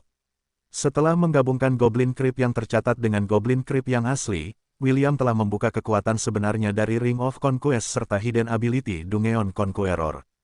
Kekuatan apa itu? Kemampuan untuk berteleportasi secara acak ke Dungeon manapun di dunia Hestia itulah yang akan menjadi Dungeon yang bisa ditaklukkannya selanjutnya. Ini adalah kemampuan yang menantang surga karena memungkinkan William untuk bepergian kemana saja dan menaklukkan Dungeon manapun yang diinginkannya. Job kelas ini gila, pikir William. Dia cukup bersyukur bahwa ayahnya telah mempersiapkan diri dengan baik untuk mentransfer kekuatan ini kepadanya. Jika kekuatan ini jatuh ke tangan mereka yang akan menggunakannya untuk penaklukan dunia, maka peluang mereka untuk berhasil sangat tinggi. Untungnya hanya ada satu Dungeon Conqueror pada waktu tertentu. William mendesah lega saat dia melihat cincin di tangannya, yang telah menemaninya sejak dia masih bayi. Cincin itulah yang telah membawa William ke dalam Goblin Crypt, dan memaksanya untuk memperoleh job kelas Sever. Jika bukan karena Ring of Conquest yang aktif saat itu, William mungkin telah menghabiskan masa kecilnya dengan menjalani kehidupan yang riang tanpa menghadapi hal yang berbahaya. Half-Elf itu menarik napas dalam-dalam saat dia membuat keputusan. Dia berencana untuk menjadikan Dungeon baru itu sebagai tempat bagi pasukan 1000 binatang untuk meningkatkan jumlah mereka, sebagai persiapan untuk pertempuran melawan Deus, para peri, dan pasukan mayat hidup yang mengancam kedamaian wilayah 1000 binatang miliknya. Jadi, saya hanya perlu mengaktifkan kemampuan pencarian Dungeon, dan menyinkronkannya dengan cincin penaklukan untuk membuat koneksi ke Dungeon itu. Dengan cara ini, saya dapat mengizinkan wilayah 1000 binatang saya untuk mengaksesnya juga. Apakah saya benar, sistem? Tanya William. Kurang dari ya. Namun, setelah Dungeon dipilih, kami tidak dapat menghapusnya dari cincin penaklukan apapun yang terjadi. Apakah Anda setuju dengan ini, tuan rumah? Lebih besar dari, oke, ayo kita lakukan ini. William menutup matanya dan menggunakan kemampuan pencarian Dungeon. Pada saat yang sama, sistem melakukan sinkronisasi dengannya dan mengaktifkan Ring of Conquest. Kurang dari mengaktifkan Ring of Conquest. Lebih besar dari, tanda hubung tanda hubung tanda hubung. Tanda hubung tanda hubung tanda hubung tanda hubung tanda hubung. Cincin di tangan William bersinar saat benang emas melesat keluar dari tengahnya. Benang itu terbang menuju jendela kereta terbang dan melaju ke timur laut. Setengah menit kemudian, benang itu melintasi perbatasan benua selatan dan menuju ke lautan luas. Sistem memantau lintasan benang emas itu saat mencari Dungeon acak yang akan terhubung ke Ring of Conquest. Menurut sistem, William akan dapat melakukan perjalanan ke Dungeon itu dimanapun lokasinya. Sederhananya, dia dapat melakukan perjalanan melintasi benua dan kembali jika Dungeon yang dipilih Ring of Conquest berada di benua lain. 5 menit kemudian, slot kosong di samping Goblin Crypt bersinar saat Dungeon baru itu terdaftar. William melihat bentuk Dungeon yang perlahan terwujud di halaman statusnya. Tidak butuh waktu lama sebelum kota agung muncul di depannya. Dia membaca huruf biru tebal yang muncul di atas gambar Dungeon baru dan mengerutkan kening. Itu adalah nama yang dikenalnya dan dianggap sebagai kota legendaris di bumi. Pemberitahuan sistem bergema di dalam kepalanya saat mengumumkan nama Dungeon baru yang telah mereka peroleh. Kurang dari Dungeon baru diperoleh. Lebih besar dari, kurang dari nama Dungeon, Atlantis lebih besar dari, Atlantis, gumam William sambil melihat informasi Dungeon baru yang telah terdaftar di dalam ring penaklukannya. Tanda hubung tanda hubung tanda hubung tanda hubung tanda hubung. Kurang dari Atlantis lebih besar dari. Pada masa yang telah lama terlupakan, pernah ada sebuah kota legendaris yang terkenal dengan budaya dan teknologinya yang maju. Banyak cerita beredar tentang bagaimana kota ini menghilang dari muka dunia. Ada yang mengatakan bahwa, karena teknologinya yang maju, kota ini menjelajah dunia dan perbatasan baru yang tidak diketahui banyak orang. Ada yang mengatakan bahwa kota ini tenggelam di suatu tempat di lautan luas, menunggu seseorang untuk menemukannya sekali lagi. Banyak orang selama bertahun-tahun telah mencari kota yang lahir dari mitos dan legenda ini, tetapi tidak seorang pun dari mereka yang dapat menemukannya. Hanya nama dan warisannya yang tersisa, dan itu pun akan terlupakan pada waktunya. Kota Atlantis, kekaisaran yang hilang dari dunia yang terlupakan. Tingkat kesulitan, SSR. Jumlah lantai, 100. Jenis monster, tidak diketahui. Tanda hubung tanda hubung tanda hubung tanda hubung tanda hubung. William merasakan antisipasi saat dia selesai membaca informasi tentang kota kuno ini. Jauh di lubuk hatinya, ia ingin sekali menemukan rahasia yang tersimpan di dalamnya. Wendy menggeliat dalam tidurnya sambil mendongakkan kepalanya dengan mengantuk untuk menatap William. Perjalanan kita masih panjang, kata William sambil mencium keningnya. Tidurlah, aku akan membangunkanmu saat waktunya makan malam. Wendy menganggukkan kepalanya dengan mengantuk dan mencium pipi William sebelum ia memejamkan mata untuk tidur sekali lagi. Pertarungan di dalam Goblin Crypt telah membuatnya dan Ian sangat kelelahan. Butuh beberapa hari lagi sebelum mereka mencapai utara tempat William memutuskan untuk tinggal sementara. Half-Elf itu tidak ingin mengganggu ST dan Brendan saat mereka bekerja menyelamatkan para penyintas di pinggiran kerajaan. Meskipun ia tidak tahu mengapa Deus memutuskan untuk menarik beberapa pasukan mereka dari ibu kota Helan, William punya firasat bahwa itu karena perintah Connor untuk mencari tanah abadi, yang sekarang berada di dalam wilayah 1000 binatang miliknya. Ia tidak khawatir tentang keselamatan ST karena ia telah memberi pengarahan kepada Brendan tentang apa yang harus dilakukan jika anggota Deus kembali untuk mengambil alih kendali ibu kota. Selain itu, Ezio hadir di sana untuk membimbing Brendan saat Brendan menjalani pelatihan assassin. Ya, William memutuskan untuk menjadikan Brendan sebagai murid dari guru keempatnya, Ezio. Dengan begitu, bakat putra Perdana Menteri tidak akan terbuang sia-sia. Selain itu, Memiliki seseorang yang cakap seperti Brendan akan menjadi dorongan besar bagi pasukan pribadi William di masa mendatang. William juga memutuskan untuk membawa Ian dan Wendy untuk melatih Dungeon of Atlantis guna membantu menaikkan pangkat mereka dan memungkinkan mereka memperoleh pengalaman pertempuran yang sesungguhnya. Bahasa Indonesia, aku hampir lupa nasihat yang Issei katakan kepadaku di kuil para dewa, pikir William sambil membuka pilihan familia di laman statusnya. Tanda hubung tanda hubung tanda hubung tanda hubung. Kurang dari familia lebih besar dari. Kurang dari anggota familia pertama lebih besar dari. Asyera di Cordelia, host dapat menggunakan skill Wave Reader. Host dapat menggunakan skill Water Whip. Host telah memperoleh skill Familia Oversoul. Meningkatkan plus 15 bonus peningkatan untuk semua statistik. Kekuatan statistik dan kemampuan akan meningkat, atau menurun, tergantung pada tingkat sinkronisasi antara host dan anggota familianya. Tingkat sinkronisasi, 45%. Tanda hubung tanda hubung tanda hubung. William tidak berhenti di situ dan mengakses informasi pribadi Ashe. Tanda hubung tanda hubung tanda hubung tanda hubung tanda hubung. Nama, Asyera di Cordelia. Ras, Halfnim. Usia, 16. Kelas pekerjaan, Spirit Venture, level 32. Tanda hubung tanda hubung tanda hubung tanda hubung tanda hubung. Setelah memeriksa informasi yang dicarinya, William berkonsultasi dengan sistem untuk membantunya melakukan percobaan. Tanda hubung tanda hubung tanda hubung tanda hubung tanda hubung. Kurang dari host, kamu ingin mencoba menambahkan subkelas ke profesi utama Ashe. Lebih besar dari, ya, jawab William. Bisakah kau menguji apakah itu mungkin? Kurang dari mengerti. Lebih besar dari. Kurang dari menghubungkan ke basis data familia, lebih besar dari. Kurang dari mengaktifkan keilahian dari buah catur raja dan inti CPU. Lebih besar dari. Kurang dari koneksi terjalin. Lebih besar dari. Kurang dari integrasi subkelas dimulai, lebih besar dari. Tanda hubung tanda hubung tanda hubung tanda hubung tanda hubung. William menunggu dengan sabar hingga sistem selesai mengubah pengaturan familia menggunakan kekuatan kedua dewa. Dia ingin tahu apakah mungkin untuk menganugerahkan kelas pekerjaan yang saat ini dimilikinya kepada Ashe agar dia dapat menggunakan kekuatannya. Menurut teori Issei, jika percobaan ini berhasil, Putri Duyung akan dapat membantu William meningkatkan level profesi lainnya, sementara kelas itu diperlengkapi untuknya. William tidak hanya akan dapat meningkatkan levelnya, tetapi Ashe juga akan mendapat manfaat darinya karena dia akan dapat menggunakan kekuatan profesi apapun yang ingin diberikan William kepadanya. Tidak butuh waktu lama sebelum William mendengar suara notifikasi yang familiar dari sistem, mengumumkan hasil percobaan mereka. Tanda hubung tanda hubung tanda hubung tanda hubung tanda hubung. Kurang dari ding, lebih besar dari, kurang dari integrasi subkelas telah berhasil.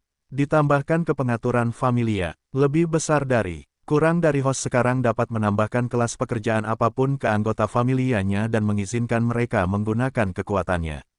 Lebih besar dari, kurang dari apakah Anda ingin menambahkan subkelas ke Asyara di Cordelia, ya tidak lebih besar dari. Tanda hubung tanda hubung tanda hubung tanda hubung tanda hubung. William tertawa dalam hati saat ia mencium kepala Putri Duyung yang sedang tidur. Ashe tidak bereaksi karena ia tidur sangat lelap, dia tidak menyadari bahwa kekasihnya melakukan sesuatu di belakangnya yang akan menguntungkannya di masa depan. William menatap job class yang saat ini tersedia untuknya dengan ekspresi serius.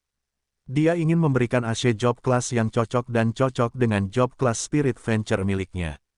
Dengan cara ini, job class tersebut tidak hanya akan memperkuat kekasihnya, tetapi juga akan dapat meningkatkan level job class yang saat ini tidak digunakannya. Setelah mempertimbangkan dengan saksama, William memutuskan untuk memberikan Ashe job class Geomancer. Namun, dia masih belum memenuhi persyaratan untuk profesi ini. Profesi Geomancer membutuhkan job class Fighter dan job class Earth Mage pada level maksimal. Saat ini, job class Fighter milik William hanya berada di level 30. Dia tidak dapat meningkatkan job class ini ke potensi maksimalnya karena dia tidak punya banyak waktu untuk melatihnya sebelum meninggalkan LoL. Sistem, tetapkan Fighter sebagai subclass Ashe dan bagi alokasi poin pengalaman menjadi 50-50. Kurang dari dimengerti, lebih besar dari. Kurang dari integrasi subclass berhasil. Lebih besar dari. Tanda hubung tanda hubung tanda hubung tanda hubung tanda hubung. Nama, Asyara di Cordelia. Ras, Halfnim. Usia, 16. Kelas pekerjaan, Spirit Venture level 32. Subkelas, Fighter level 30. Tanda hubung tanda hubung tanda hubung tanda hubung. William menganggukkan kepalanya sebagai tanda menghargai. Dengan cara ini, Ashe akan dapat meningkatkan level kelas utamanya, bersamaan dengan subkelas barunya. Karena percobaan mereka, Ashe juga memperoleh kemampuan untuk mendapatkan poin pengalaman sebagai sarana untuk meningkatkan peringkatnya lebih cepat. Biasanya, orang-orang di dunia Hestia menjadi lebih kuat melalui pertempuran di dunia nyata, dan penggunaan Biscore, Magic Crystal, dan Spirit Stone untuk meningkatkan peringkat mereka. William merasa sedih karena satu-satunya yang dapat memperoleh manfaat dari pengaturan familia adalah Ashe. Karena ikatan yang mereka miliki satu sama lain, Putri Duyung itu dikenali oleh King Chespis sebagai anggota familia William. Satu-satunya penyesalan William adalah bahwa ia harus menunggu sampai ia dewasa sebelum ia dapat menambahkan Wendy dan ST ke familianya juga. Persyaratan untuk anggota familia sangat ketat, jadi William tidak berdaya melawannya. Untuk saat ini, dia hanya bisa fokus untuk meningkatkan level pekerjaan Ashe, sambil memberikan sumber daya kepada Wendy agar dia dapat meningkatkan profesinya sendiri, yaitu Magic Launcher. Saat Lamasu menarik kereta William menuju wilayah utara, Putri Sidoni dan Morgana juga bekerja keras di kerajaan Frisia. Sekarang setelah dia tiba di ibu kota, Kekaisaran Kraetor mulai berbaris ke barat. Target mereka adalah untuk menaklukkan dinasti Anaesa yang saat ini berada di bawah kendali bagian Deus yang termasuk dalam fraksi Connor. Ratu Semut Segudang membuka matanya saat prajurit semutnya bersiap untuk bertempur. Meskipun dia pernah menjadi pelindung dinasti Anaesa, dia tidak gentar dan mengerahkan pasukannya untuk menjawab panggilannya. Tuannya, Putri Sidoni, telah memerintahkannya untuk mengirim pasukannya dalam serangan penjepit untuk menguasai ibu kota. Ini adalah pertempuran pertama di mana Kekaisaran Kraetor dan pasukan semut Putri Sidoni bekerja sama untuk menguasai salah satu dari 4 kerajaan yang pernah menguasai benua selatan, kakak. Brianna melompat ke pelukan William begitu dia keluar dari kereta terbang. William menggendong loli kecil itu di lengannya, dan menepuk kepalanya. Kau seharusnya tidak selalu melakukan ini. Citramu sebagai kepala suku utara sementara akan berkurang jika orang lain melihat ekspresimu saat ini. Brianna mundur beberapa langkah sambil menjulurkan lidahnya. William hanya bisa menggelengkan kepalanya karena tidak berdaya saat dia membantu Wendy dan Ian turun dari kereta terbang. Mereka membutuhkan waktu 3 hari untuk mencapai puncak ketiga pegunungan Kirintor dari Kadipaten Armstrong. Berapa lama kau akan tinggal di sini, kakak? Brianna bertanya setelah William dan rombongannya masuk ke ruang tamu kediaman kepala suku agung. Kita akan tinggal sebentar, jawab William. Ada beberapa hal yang harus kuurus sebelum bertemu dengan penguasamu. Brianna mengangguk mengerti. Dia tahu lebih baik daripada mencampuri urusan kakaknya, terutama jika itu ada hubungannya dengan penguasa mereka, yang melindungi seluruh pegunungan Kirintor. Kau boleh tinggal di sini selama yang kau mau, kakak. Brianna menepuk dadanya dengan percaya diri. Akulah yang memutuskan sekarang. William menyeringai sambil mengusap rambut Brianna dengan tangannya. Kau benar-benar banyak bicara sekarang. Iya. Baiklah, aku akan menerima keramah tamahanmu dan tinggal di sini untuk sementara waktu. Ngomong-ngomong, bagaimana kabar suku? Mereka semua sudah pindah ke sini. Awalnya, mereka enggan meninggalkan tanah leluhur mereka. Namun, mereka berubah pikiran ketika aku memberitahu mereka bahwa itu adalah perintah penguasa kita. Petik 2. Kau benar-benar tahu kata-kata apa yang harus diucapkan kepada orang-orangmu.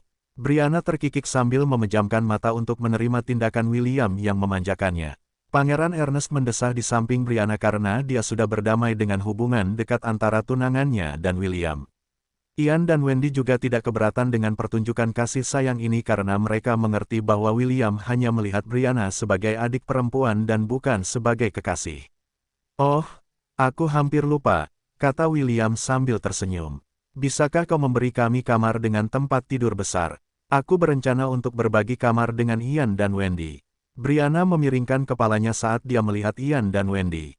Dia bisa mengerti mengapa William ingin berbagi kamar yang sama dengan Wendy, tetapi dia tidak mengerti mengapa Ian juga akan bergabung dengan mereka. Apakah aku hanya terlalu banyak berpikir? Pikir Brianna sambil menganggukkan kepalanya untuk mengakui permintaan William. Kami punya kamar seperti itu, kakak. Tempat tidurnya cukup besar untuk menampung 6 orang. Lagi pula, Para prajurit suku utara biasanya memiliki 2 atau lebih istri. Brianna tiba-tiba teringat peristiwa yang terjadi belum lama ini.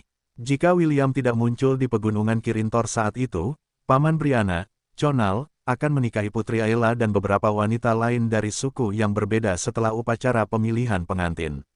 Selain itu, Brianna juga akan dipaksa menikahi pangeran kedua dari dinasti Anaesa, yang telah berubah menjadi abu oleh William selama duel mereka. Aku akan segera menyiapkan tempat tinggalmu, kakak. Brianna berdiri. Untuk saat ini, aku akan membiarkanmu berbicara dengan Ernest. Aku yakin kalian berdua memiliki banyak hal untuk dibicarakan. Brianna tidak menunggu jawaban William dan meninggalkan ruang tamu. Dia juga memerintahkan pembantunya untuk mengikutinya saat mereka menyiapkan tempat tinggal William, Ian, Wendy, dan Dev. Sebaiknya kau merawatnya dengan baik, Pangeran Ernest, kata William saat dia menghadapi pangeran termuda dari kerajaan Helan. Aku akan membuatmu menyesal jika kau membuatnya menangis. Pangeran Ernest mengangguk singkat kepada William sebelum bertanya tentang urusan kerajaan Helan. William tidak menyembunyikan informasi apa pun karena pangeran bungsu berhak mengetahuinya. Pangeran Ernest menunjukkan ekspresi kemarahan yang langka ketika mendengar bahwa kakak-kakaknya telah bersekongkol dengan organisasi yang bertanggung jawab atas perang dan mantra kontinental, yang mengubah orang dewasa menjadi patung kristal. Pangeran bungsu tidak meragukan cerita William karena dia tahu bahwa Half-Elf tidak akan membuang-buang waktu untuk memalsukan laporan hanya untuk menjebak saudara-saudaranya. Di mana mereka sekarang? Pangeran Ernest bertanya setelah hening sejenak. Mereka tidak lagi berada di ibu kota, jawab William. Menurut sumber yang dapat dipercaya, organisasi membawa mereka kembali ke markas besar mereka. Saat ini, ST dan putra Perdana Menteri sedang menangani urusan ibu kota Gladiolus. Pangeran Ernest menganggukkan kepalanya. Dia cukup mengenal kedua orang yang disebutkan William. Brendan sangat cakap, kata Pangeran Ernest. Dia dibesarkan oleh ayahnya untuk menggantikannya saat dia pensiun dari dinas. Adapun kepala prefek ST, ekspresi Pangeran Ernest melembut ketika dia memikirkan orang yang memimpin tahun pertama divisi sihir. Dia adalah pilihan yang tepat untuk memimpin rakyat saat keluarga kerajaan tidak ada, komentar Pangeran Ernest. Pangeran muda itu kemudian menatap William dengan ekspresi serius sebelum mengajukan pertanyaan. Bisakah aku kembali ke ibu kota? Mungkin aku bisa membantu meringankan beban mereka, tanya Pangeran Ernest. Kehadiranku juga akan menenangkan para penyintas. Meskipun aku tidak sepopuler kakak-kakakku, rakyat akan tetap mengakui aku sebagai pangeran mereka. William mengusap dagunya sambil merenungkan usulan Ernest. Memang benar bahwa mengembalikan pangeran muda ke ibu kota akan memberikan ketenangan pikiran bagi warga. Setelah mempertimbangkan dengan saksama, William memberitahu Pangeran Ernest bahwa dia akan mempertimbangkannya. Satu-satunya alasan mengapa dia tidak langsung berkata ya adalah karena ancaman organisasi. Meskipun mereka telah menarik sebagian besar pasukan mereka dari ibu kota, mereka masih dapat kembali kapan saja, yang mungkin membahayakan Pangeran Ernest. Pangeran Ernest juga memahami hal ini, jadi dia tidak memaksakan masalah ini. Alasan dia mengusulkan hal seperti itu adalah karena dia merasa tidak berguna.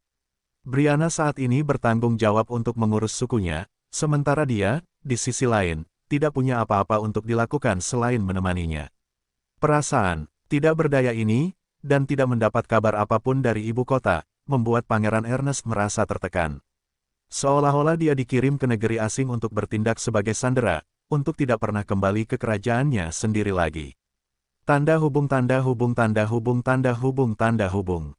Malam hari di Asgard, Wendy membuka matanya dan mendapati dirinya berada di ruangan yang sudah dikenalnya. Ini bukan pertama kalinya dia bermimpi seperti ini dan sudah terbiasa.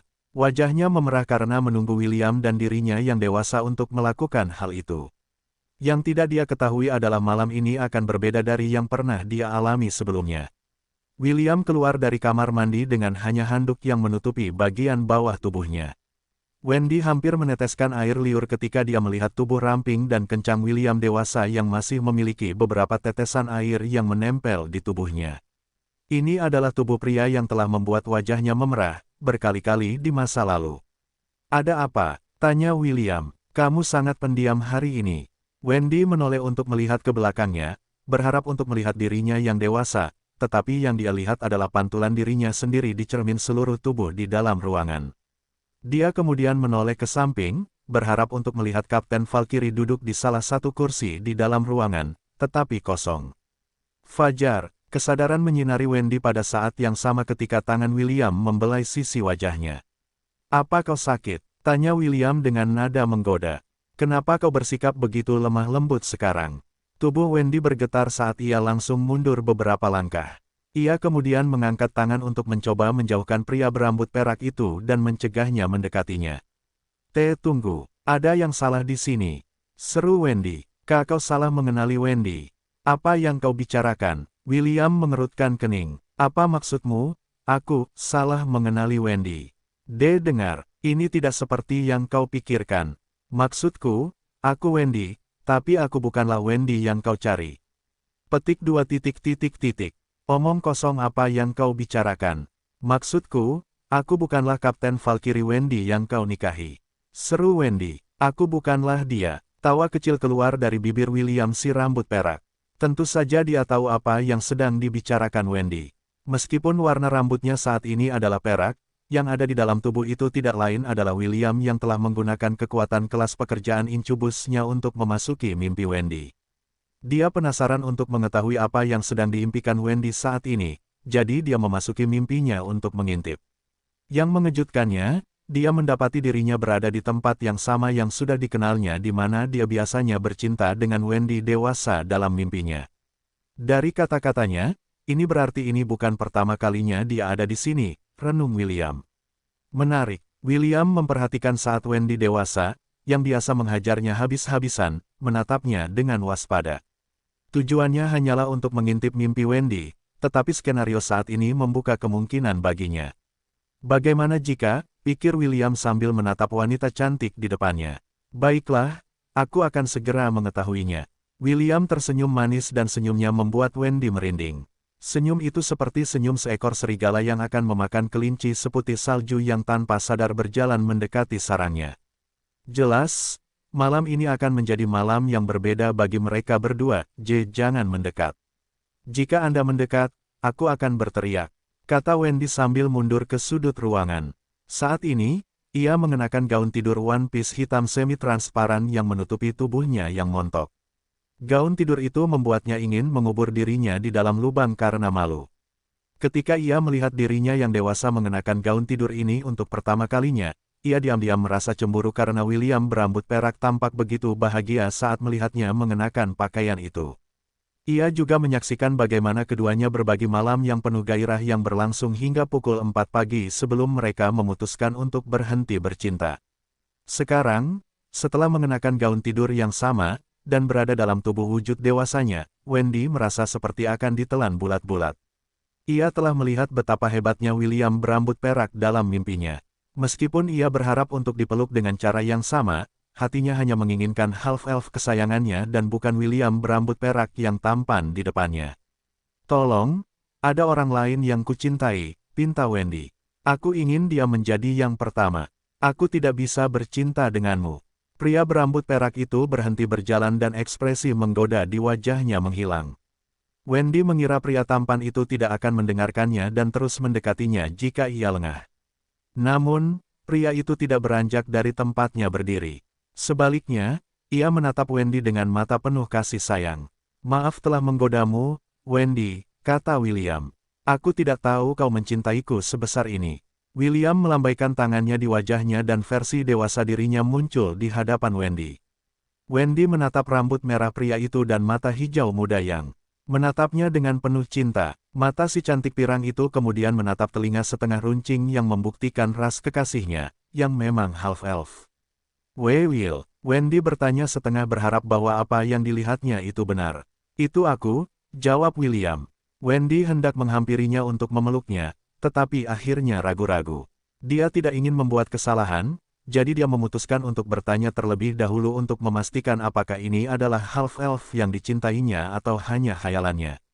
Berapa umurmu? Tanya Wendy. Aku baru saja berusia 15 tahun beberapa hari yang lalu, jawab William. Benarkah? Ya, kenapa kamu tidak memberitahuku? Wendy mengerutkan kening. Apakah Ashe tahu? William mengangguk. Dia merayakan ulang tahunku bersamaku. Dia bahkan mabuk dan mulai mencium. Half-elf itu tiba-tiba menghentikan kata-katanya, yang membuat Wendy cukup penasaran. Teruskan, lanjutkan, mari kita bicarakan hal lain. William berjalan ke arah Wendy dan menariknya ke dalam pelukannya. Meskipun dia tidak keberatan membicarakan betapa proaktifnya Ashe dalam keadaan mabuknya, dia tidak ingin membicarakan wanita lain di depan Wendy.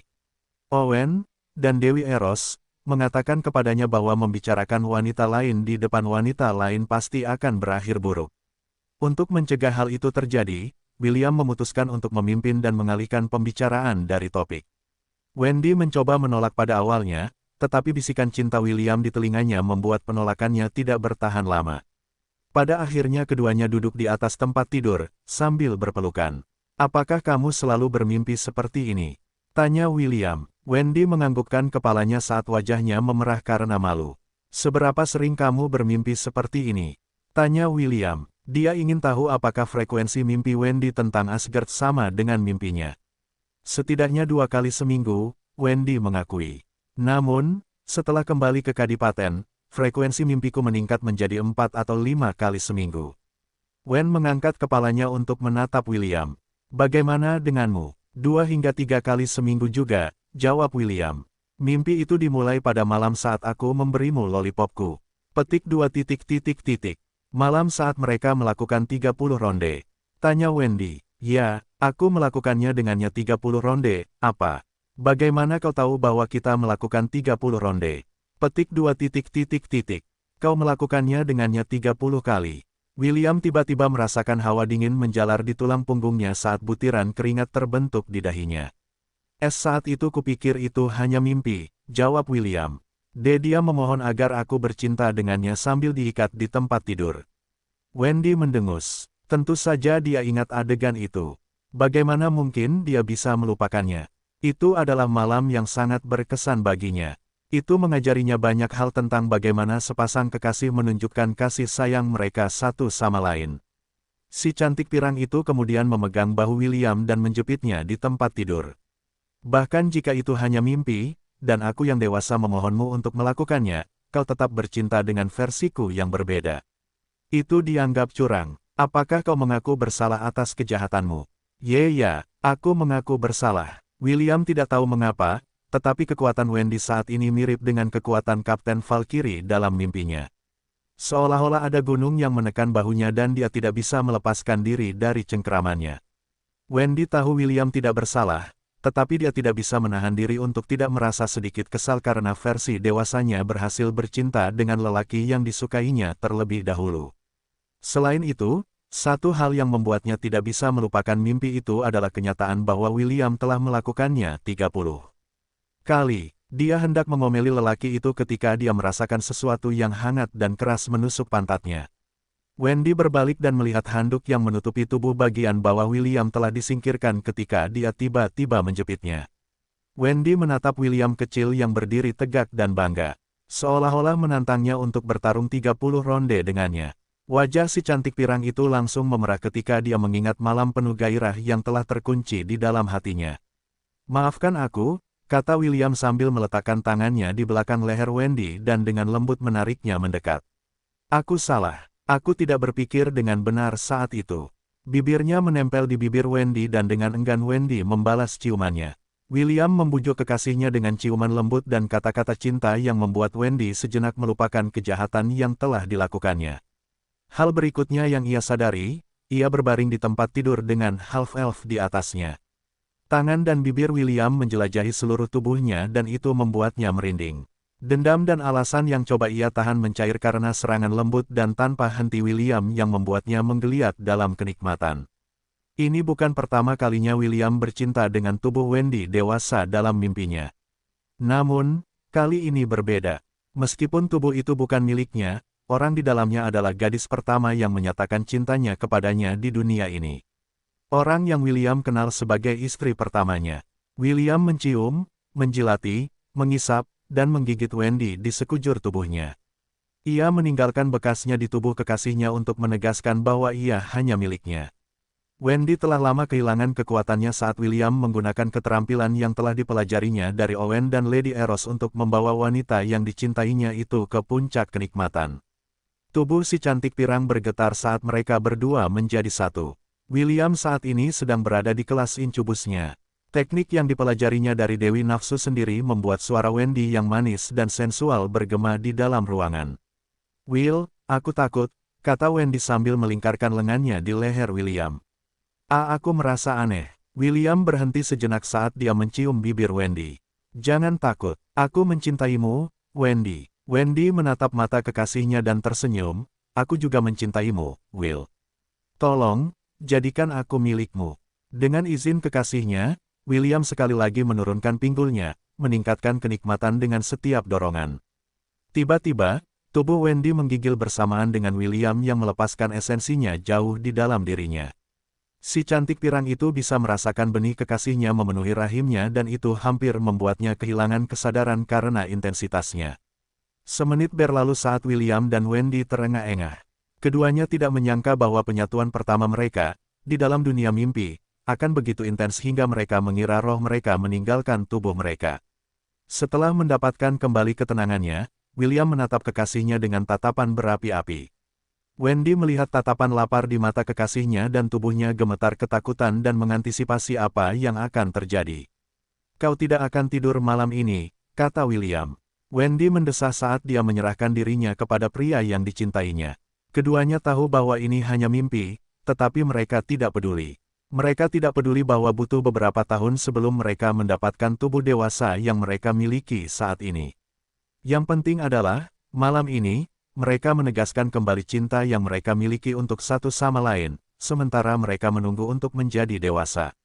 Saat hari itu tiba, William bersumpah bahwa ia tidak akan lagi menahan diri dan bercinta tidak hanya dengan Wendy, tetapi juga dengan semua wanita yang mencintainya. Namun, untuk saat ini, semua perhatiannya terfokus pada gadis yang telah membuatnya membuka hatinya. Seorang gadis yang akan ia hargai sepanjang hidupnya. Sekarang dan selamanya Ace menatap Wendy yang sedang duduk di dalam bak mandi besar. Si cantik pirang itu tersenyum sangat puas dan saat ini sedang menyenandungkan sebuah lagu sambil berendam di air panas. "Kau tampak bahagia hari ini," kata Ace sambil tersenyum. "Apa sesuatu yang baik terjadi?" Wendy terkekeh sebelum menganggukkan kepalanya. Dia bahkan menatap Ace dengan nakal yang menggelitik rasa ingin tahu Ace. Si putri duyung juga menyadari bahwa Wendy seperti orang yang berubah setelah dia bangun. Ace dapat merasakan bahwa Wendy yang sekarang dipenuhi dengan rasa percaya diri dan energi, yang sangat berbeda dari dirinya beberapa hari yang lalu. "Aku ingin tahu apa yang terjadi." Ace benar-benar penasaran dengan perubahan mendadak dalam karakter temannya ini. Dia juga menghubungkan sifat periang Wendy saat ini dengan half-elf yang saat ini berada di dalam Tousan Beast Domain untuk mengurus beberapa hal penting. "Apa yang terjadi?" tanya Ace. "Katakan saja." "Tidak akan kukatakan." Wendy menjulurkan lidahnya dengan bercanda sambil memejamkan matanya. Peristiwa yang terjadi dalam mimpi itu masih tersimpan dalam ingatannya. Awalnya, dia pikir dia akan melupakan mimpi yang penuh gairah itu begitu dia bangun. Dia telah menceritakan kekhawatirannya itu kepada William saat mereka berpelukan setelah bercinta dengan penuh gairah.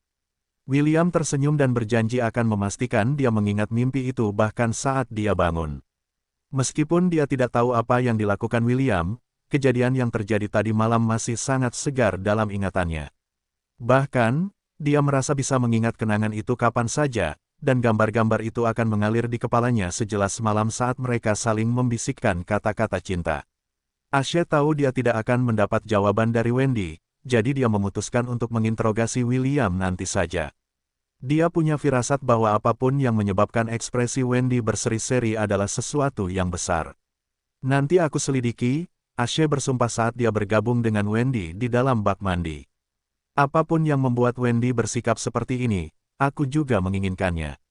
Tanda hubung tanda hubung tanda hubung tanda hubung tanda hubung. Di dalam wilayah 1000 binatang. Rasa dingin tiba-tiba menjalar di tulang punggung William saat dia memeriksa kondisi dia, Thor, dan Ragnar. "Mama, apakah Mama tiba-tiba merasakan angin dingin lewat sini?" tanya William. "Angin dingin?" Ella memiringkan kepalanya. "Aku tidak merasakan apa-apa. Mungkin itu hanya imajinasiku. Pastikan untuk mandi air panas nanti untuk berjaga-jaga. Kita berada di pegunungan yang tinggi, jadi wajar saja jika sesekali merasa kedinginan." William menganggukkan kepalanya. Meskipun tubuhnya sudah kuat, dan dia mempunyai permen lollipop lili untuk melindunginya dari flu biasa, dia masih berpikir bahwa dia harus mengambil tindakan pencegahan kalau ada sesuatu yang salah dengan tubuhnya. Ia mengunjungi Tousan Beast Domain karena ada perubahan pada tubuh Thor dan Ragnar. Garis-garis di tubuh Thor menjadi lebih jelas seolah-olah itu adalah sambaran petir sungguhan. Ragnar, di sisi lain, telah tumbuh sedikit. Ia sekarang berukuran hampir sama dengan Thor. Hanya dia yang tetap sama dan tidak ada perubahan yang terlihat pada tubuhnya. Apakah menurutmu mereka akan segera bangun? Tanya William. Ella menganggukkan kepalanya. Ya, aku dapat mengatakan bahwa Thor dan Ragnar akan segera menyelesaikan fase pertumbuhan mereka. Aku khawatir tentang dia. Ia masih dalam tidur nyenyak dan aku tidak melihat ada perubahan pada tubuhnya. Jangan khawatir, dia baik-baik saja. Tubuhnya mengambil cukup banyak energi. Magis dari kristal ajaib. Mungkin, fase berikutnya membutuhkan lebih banyak energi, jadi tidak ada perubahan yang terlihat saat ini. William menggaruk kepalanya karena ia bukan ahli dalam binatang ajaib. Jika Ella mengatakan kepadanya bahwa dia baik-baik saja maka itu pasti benar. Apakah kau telah menghubungkan ruang bawah tanah baru dengan Tousan Beast Domain? Tanya Ella. Kronos, Aslan, dan yang lainnya sangat antusias dengan taman bermain baru mereka. William menggelengkan kepalanya. Aku masih dalam proses pemindahan bestiarium dari Goblin Crypt ke lantai pertama Atlantis Dungeon. Prosesnya sangat rumit. Menurut perkiraanku, akan butuh setidaknya 6 jam lagi sebelum semua orang bisa pergi ke sana. Ella menganggukkan kepalanya tanda mengerti. Dia tidak bertanya bagaimana William bisa melakukan hal-hal yang bisa dilakukannya karena Ella tidak perlu bertanya kepadanya. David sudah memberikan semua informasi yang dia ketahui tentang keilahian William kepadanya, jadi Ella membiarkannya sendiri. Mama, apakah Mama juga bersemangat menjelajahi ruang bawah tanah baru ini? Tanya William. Ya, jawab Ella. Kurasa kambing-kambing lainnya juga sudah mendekati batas kemampuan mereka. Mungkin mereka akan bisa berevolusi dalam 1 atau 2 bulan. William tersenyum, aku juga berharap begitu. Sejak Wolf Tide, dia tidak pernah memelihara kambing lain lagi selain 13 kambing yang selamat dari kawanannya. Dia memastikan bahwa mereka memperoleh cukup poin pengalaman sehingga mereka akan menjadi lebih kuat dan berevolusi seperti yang dilakukan Ella. Satu-satunya ruang bawah tanah yang telah mereka jelajahi secara resmi adalah Goblin Crypt. William berharap untuk menaikkan level job kelasnya untuk mempersiapkan diri menghadapi perang yang tak terelakkan yang akan segera datang mengetuk pintu mereka. William mengucapkan selamat tinggal kepada Ella dan meninggalkan Magic Crystal Cavern. Ada banyak hal yang harus dia urus dan salah satunya adalah kabar baik yang dia terima dari The System setelah bangun tidur. Setelah malam penuh gerahnya dengan Wendy, System telah menemukan perkembangan yang sangat menarik yang membuat William sangat bahagia. Tanda hubung tanda hubung tanda hubung tanda hubung tanda hubung. Kurang dari Familia Oversoul lebih besar dari. Memungkinkan host untuk memanfaatkan kekuatan ikatannya dengan anggota familianya. Bergantung pada kekuatan ikatan, host akan dapat menggunakan kemampuan anggota familianya dan sebaliknya. Familia, Ashera di Cordelia, Wendy Sai Armstrong. Tidak tersedia, tidak tersedia, tidak tersedia. Tanda hubung tanda hubung tanda hubung tanda hubung tanda hubung.